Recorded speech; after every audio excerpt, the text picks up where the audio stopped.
The Buddha, Kamma, and principles of causality. Where do fully awakened people go after they die?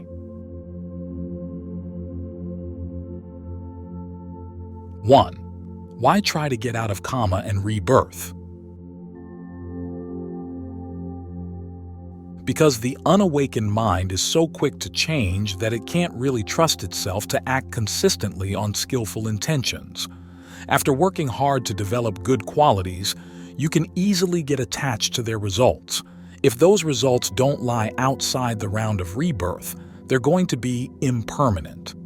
Your efforts to hold on to them will likely develop into unskillful qualities, such as greed and possessiveness, leading to unskillful Kamma, which will pull you back down to the suffering you've been trying to escape. The only happiness that's truly reliable and genuinely harmless all around is the happiness of Nibbana, free from impermanence, free from attachment. Once it's attained, it requires no Kamma, good or bad, at all.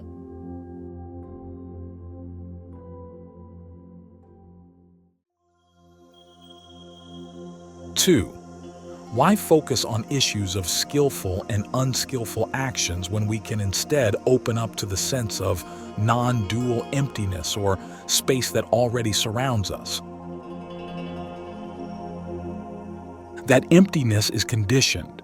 It too is the result of actions, subtle perceptions, but perceptions are actions nonetheless. The freedom that's truly unconditioned lies right next to our freedom of choice in the present moment. Unconditioned freedom doesn't cause freedom of choice, but it's right next to it. The only way to know unconditioned freedom is to get more sensitive to our freedom of choice. And we do that best by trying to get more sensitive to what's skillful and what's unskillful in our actions. As this sensitivity develops, we'll be in a better position to judge when we're still making subtle choices and when we're experiencing something in which no act of intention is involved at all. Samyutta Nikaya, SN 1251, Investigating Parivimamsa Sutta. A person immersed in ignorance, if he fabricates a meritorious fabrication, his consciousness goes on to merit. If he fabricates a demeritorious fabrication, his consciousness goes on to demerit. If he fabricates an imperturbable fabrication, his consciousness goes on to the imperturbable. When ignorance is abandoned by a monk, clear knowing arises. From the fading of ignorance and the arising of clear knowing, he neither fabricates a meritorious fabrication, nor a demeritorious fabrication, nor an imperturbable fabrication. Neither fabricating nor willing, he is not sustained by, does not cling to anything in the world. Unsustained, he is not agitated. Unagitated, he is totally unbound right within. He discerns that birth is ended, the holy life fulfilled, the task done. There is nothing further for this world. Samyutta Nikaya, SN 1251, Investigating Parivimamsa Sutta.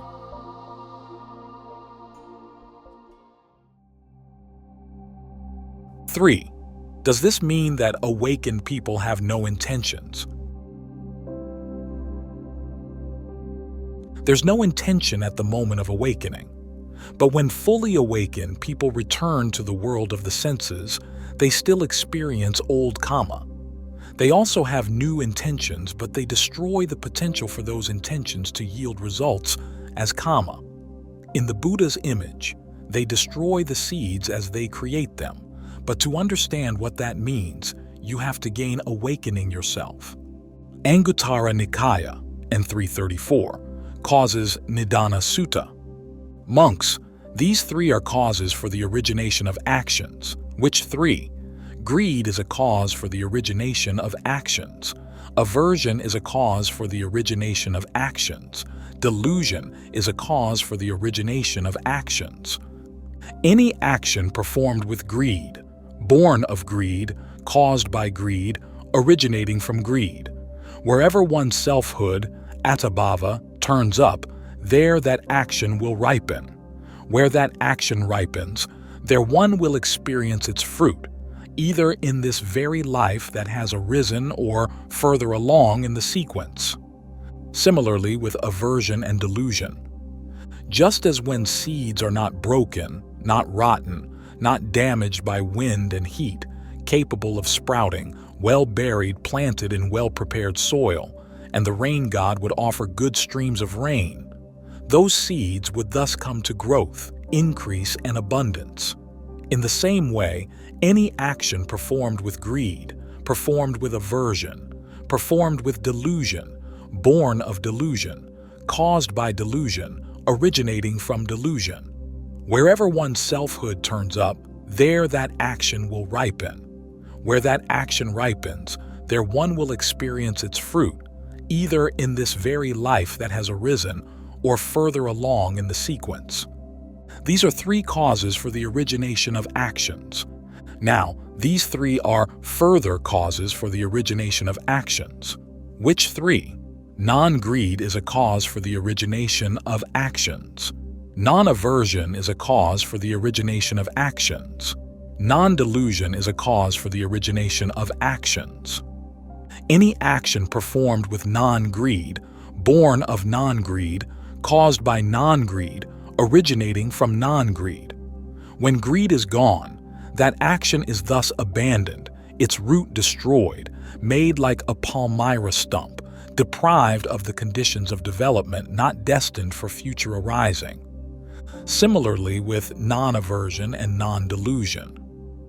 Just as when seeds are not broken, not rotten, not damaged by wind and heat, capable of sprouting, well buried, planted in well-prepared soil, and a man would burn them with fire, and burning them with fire would make them into fine ashes. Having made them into fine ashes, he would winnow them before a high wind or wash them away in a swift flowing stream. Those seeds would thus be destroyed at the root, made like a palmyra stump, deprived of the conditions of development, not destined for future arising. In the same way, any action performed with non-greed, performed with non-aversion, performed with non-delusion, born of non-delusion, caused by non-delusion, originating from non-delusion. When delusion is gone, that action is thus abandoned, its root destroyed, made like a palmyra stump, deprived of the conditions of development, not destined for future arising. Anguttara Nikaya, N 334, causes Nibbana Sutta.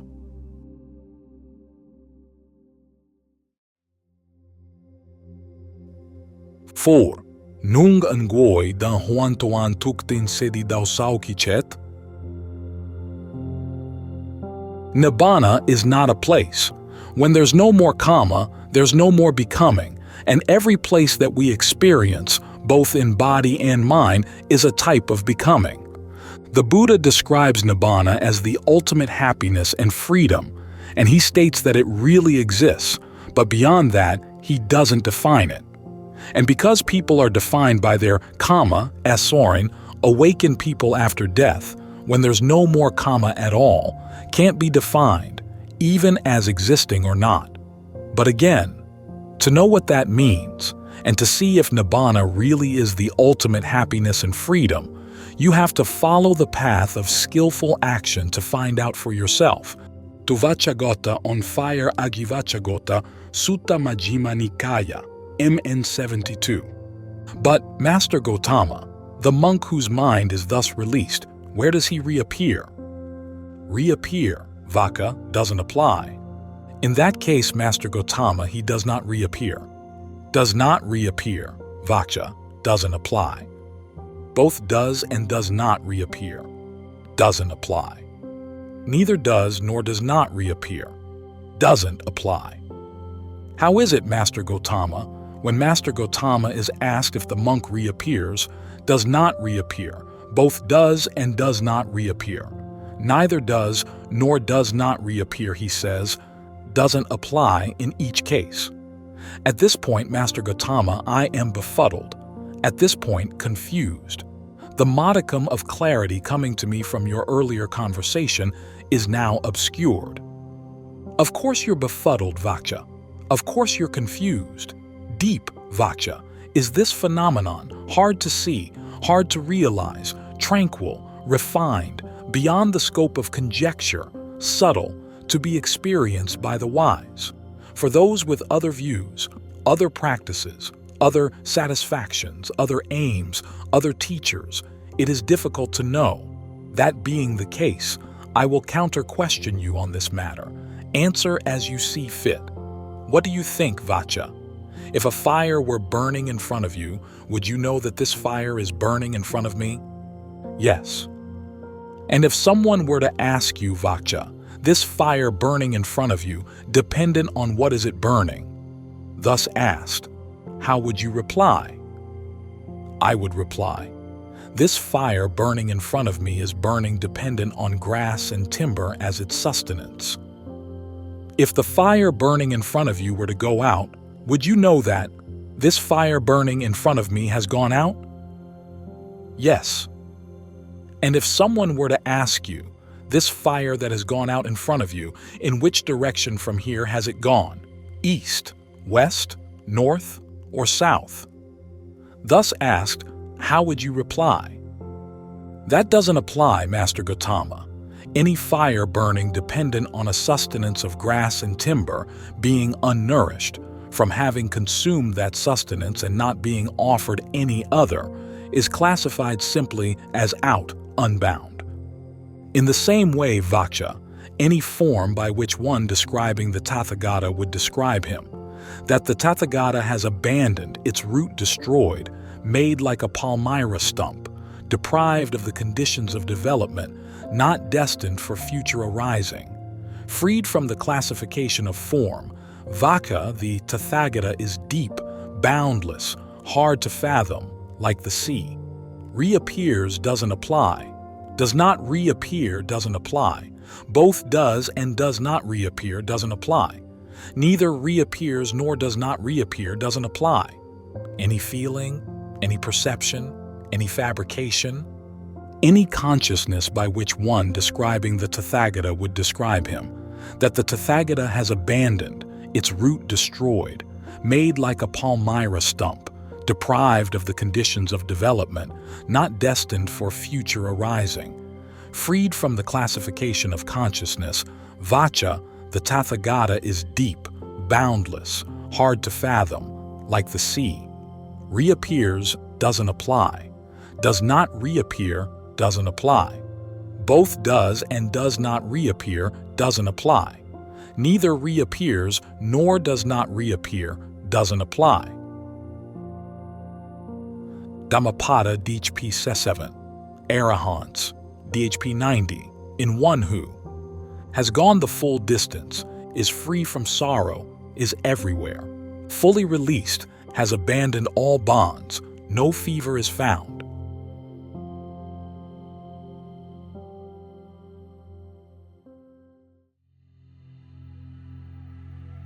Principles of Causality, Q and A Anguttara. Nikaya, to Sangharava, Sangharava Sutta, AN 361. Monks, there are these three sectarian guilds that, when cross-examined, pressed for reasons and rebuked by wise people, even though they may explain otherwise, remain stuck in a doctrine of inactivity. Which three? There are contemplatives and Brahmins who hold this teaching, hold this view. Whatever a person experiences, pleasant, painful, or neither pleasant nor painful, that is all caused by what was done in the past. There are contemplatives and Brahmins who hold this teaching, hold this view. Whatever a person experiences, pleasant, painful, or neither pleasant nor painful, that is all caused by a supreme being's act of creation. There are contemplatives and Brahmins who hold this teaching, hold this view. Whatever a person experiences, pleasant, painful, or neither pleasant nor painful, that is all without cause and without condition. Having approached the contemplatives and Brahmins who hold that whatever a person experiences is all caused by what was done in the past, I said to them, is it true that you hold that Whatever a person experiences is all caused by what was done in the past. Thus asked by me, they admitted, yes. Then I said to them, then in that case, a person is a killer of living beings because of what was done in the past. A person is a thief, unchaste, a liar, a divisive speaker, an abusive speaker, an idle chatterer, covetous, malevolent, a holder of wrong views because of what was done in the past. When one falls back on what was done in the past as being essential, monks, there is no desire, no effort at the thought, this should be done, this shouldn't be done. When one can't pin down as a truth or reality what should and shouldn't be done, one dwells bewildered and unprotected. One cannot righteously refer to oneself as a contemplative. Having approached the contemplatives and Brahmins who hold that whatever a person experiences is all caused by a supreme being's act of creation, I said to them, is it true that you hold that whatever a person experiences is all caused by a supreme being's act of creation? Thus asked by me, they admitted, yes. Then I said to them, then in that case, a person is a killer of living beings, a holder of wrong views because of a supreme being's act of creation. When one falls back on a supreme being's act of creation as being essential, monks, there is no desire, no effort at the thought, this should be done, this shouldn't be done. When one can't pin down as a truth or reality what should and shouldn't be done, one dwells bewildered and unprotected. One cannot righteously refer to oneself as a contemplative. Having approached the contemplatives and Brahmins who hold that whatever a person experiences is all without cause, without condition, I said to them, is it true that you hold that whatever a person experiences is all without cause, without condition? Thus asked by me, they admitted, yes. Then I said to them, then in that case, a person is a killer of living beings without cause, without condition. A person is a thief, unchaste, a liar, a divisive speaker, an abusive speaker, an idle chatterer, covetous, malevolent, a holder of wrong views without cause, without condition. When one falls back on lack of cause and lack of condition as being essential, monks, there is no desire, no effort at the thought, this should be done, this shouldn't be done. When one can't pin down as a truth or reality what should and shouldn't be done, one dwells bewildered and unprotected. One cannot righteously refer to oneself as a contemplative. And 361.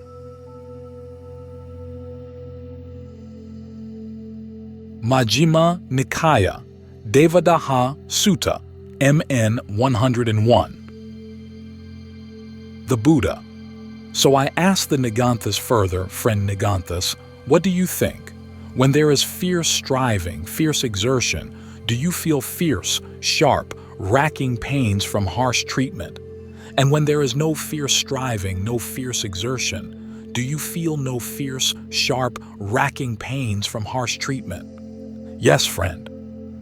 Then it's not proper for you to assert that whatever a person experiences, pleasure, pain, or neither pleasure nor pain, all is caused by what was done in the past. Thus, with the destruction of old actions through asceticism, and with the non-doing of new actions, there will be no flow into the future. With no flow into the future, there is the ending of action. With the ending of action, the ending of stress. With the ending of stress, the ending of feeling. With the ending of feeling, all suffering and stress will be exhausted. If it were the case that when there was fierce striving, fierce exertion, you felt fierce, sharp, racking pains from harsh treatment, and when there was no fierce striving, no fierce exertion, you still felt fierce, sharp, racking pains from harsh treatment, then, that being the case, it would be proper for you to assert that whatever a person experiences, pleasure, pain, or neither pleasure nor pain, all is caused by what was done in the past. Thus, with the destruction of old actions through asceticism and with the non-doing of new actions, there will be no flow into the future. With no flow into the future, there is the ending of action. With the ending of action, the ending of stress. With the ending of stress, the ending of feeling. With the ending of feeling, all suffering and stress will be exhausted. But because when there is fierce striving, fierce exertion, you feel fierce, sharp, racking pains from harsh treatment, and when there was no fierce striving, no fierce exertion, you feel no fierce, sharp, racking pains from harsh treatment, then, that being the case, it is not proper for you to assert that whatever a person experiences, pleasure, pain, or neither pleasure nor pain, all is caused by what was done in the past. Thus, with the destruction of old actions through asceticism and with the non-doing of new actions, there will be no flow into the future. With no flow into the future, there is the ending of action. With the ending of action, the ending of stress. With the ending of stress, the ending of feeling. With the ending of feeling, all suffering and stress will be exhausted. But when I said this, I did not see that the Niganthas had any legitimate defense of their teaching. MN 101.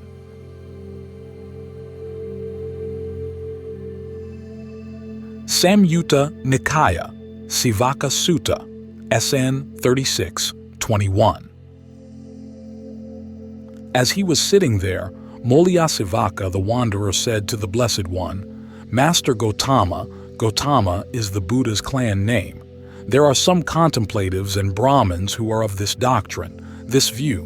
Whatever an individual feels, pleasure, pain, neither pleasure nor pain, is entirely caused by what was done before. Now what does Master Gautama say to that? The Buddha.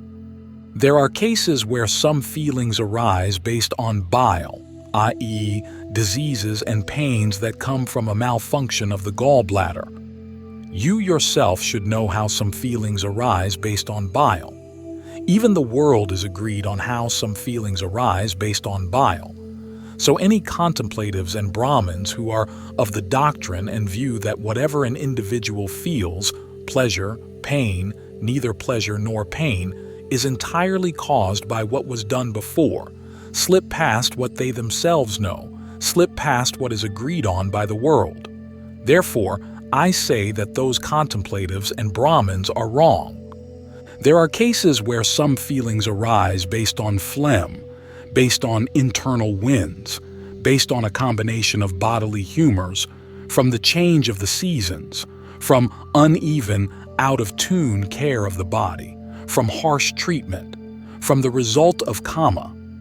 You yourself should know how some feelings arise from the result of kamma.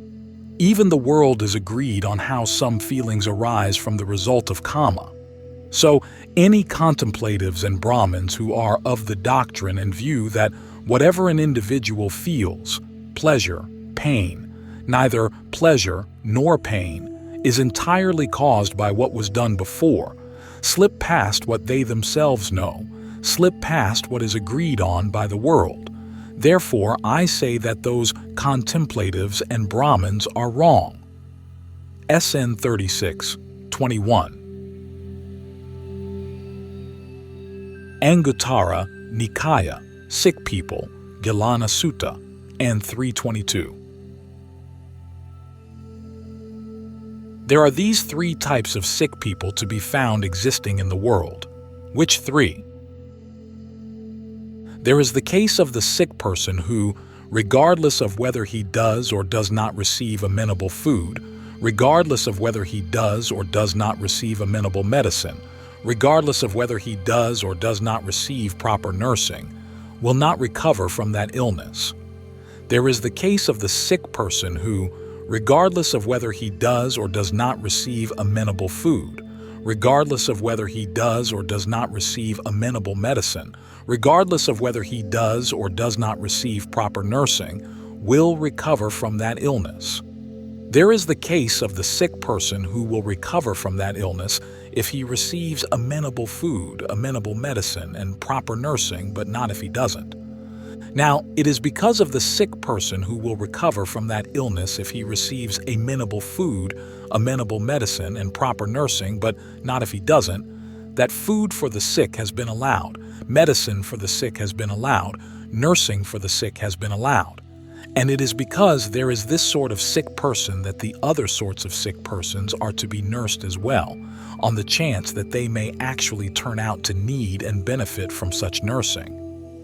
These are the three types of sick people to be found existing in the world. In the same way, these three types of people, like the three types of sick people, are to be found existing in the world. Which three? There is the case of the person who, regardless of whether he does or doesn't get to see the Tathagata Buddha, regardless of whether he does or doesn't get to hear the Dhamma and Vinaya discipline proclaimed by the Tathagata, will not alight on the lawfulness, the rightness of skillful qualities. There is the case of the person who, regardless of whether he does or doesn't get to see the Tathagata, regardless of whether he does or doesn't get to hear the Dhamma and Vinaya proclaimed by the Tathagata, will alight on the lawfulness, the rightness of skillful qualities.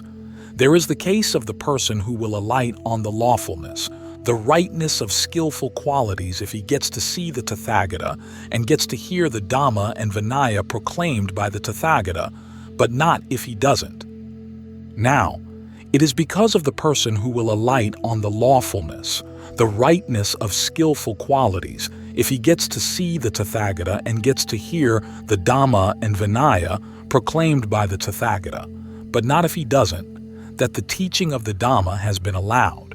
And it is because there is this sort of person that the other sorts of persons are to be taught the Dhamma as well, on the chance that they may actually turn out to need and benefit from the teaching. These are the three types of people, like the three types of sick people, to be found existing in the world.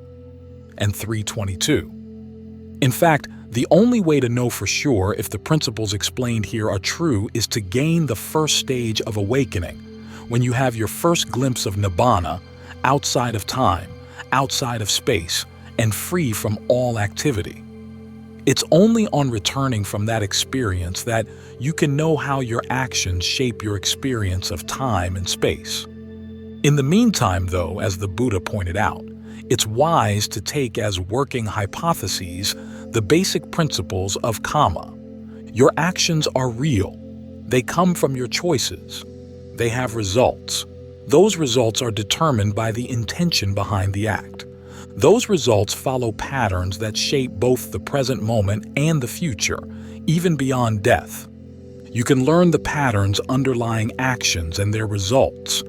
Having learned the patterns, you are free to choose to change the way you act so as to get the results you want.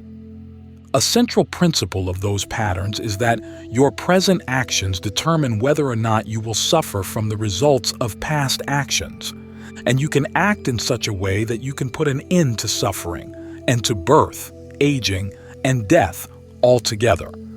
If you don't accept these principles, the path to the end of suffering is closed to you. If you do accept them and try them out in your actions, it's open.